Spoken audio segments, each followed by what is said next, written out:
The Northern Powerhouse is an urgent economic need for the UK economy.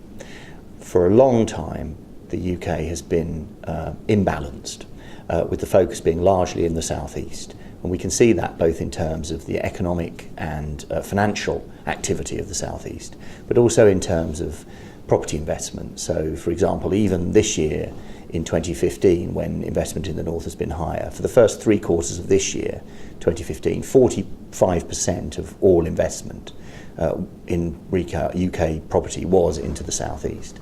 So it's an urgent need to rebalance the UK economy, and this is something that all political parties agree on. And indeed, the last Labour government wanted to push an idea not dissimilar to Northern Powerhouse.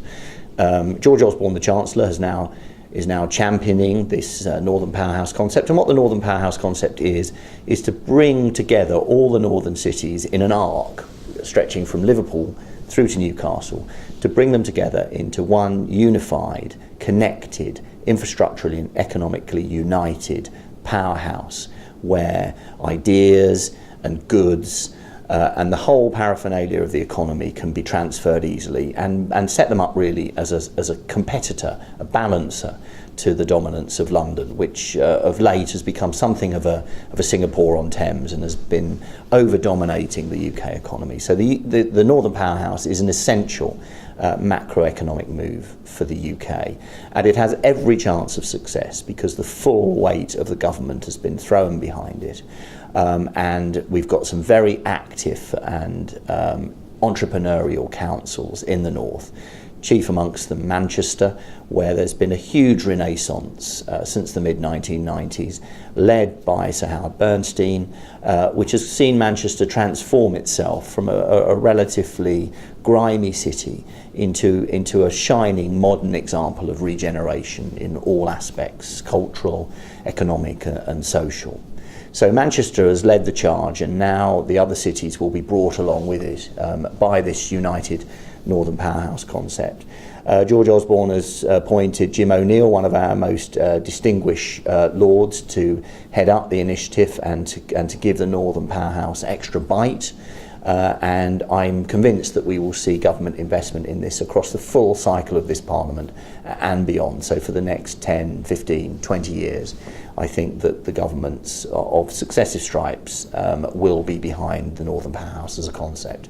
So that's the macroeconomic force that's going into that area.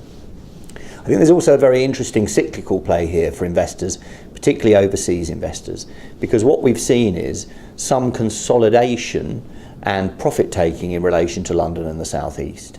In Q3 2015, for example, total investments into UK commercial property were down 10%. And interestingly, what we saw was a lot of the UK institutions selling out of London to inward investors from overseas, taking that profit and then reinvesting it in regional cities and in the Northern Powerhouse. I think there's a chance here for overseas investors to get ahead of that cyclical curve, and rather than buying into the southeast, where perhaps prices are very full and where there is some profit taking going on, to look at those northern cities, to look at Manchester, to look at Leeds, to look at even some of the less fashionable places like Sheffield and Liverpool, and to see there some very good opportunities. I think, for example, in Sheffield and Liverpool, you can still find good grade A occupier covenants at 6% or better. So I think if you're going to look for a good return on your money, then the Northern Powerhouse is a good bet and gives you the opportunity to actually be ahead of the cycle rather than simply tracking it through the southeast and then thinking of the north of England as an afterthought. The north of England is an economically vibrant area with some fantastically powerful cities in it, and it really would reward an investor to look closely at it.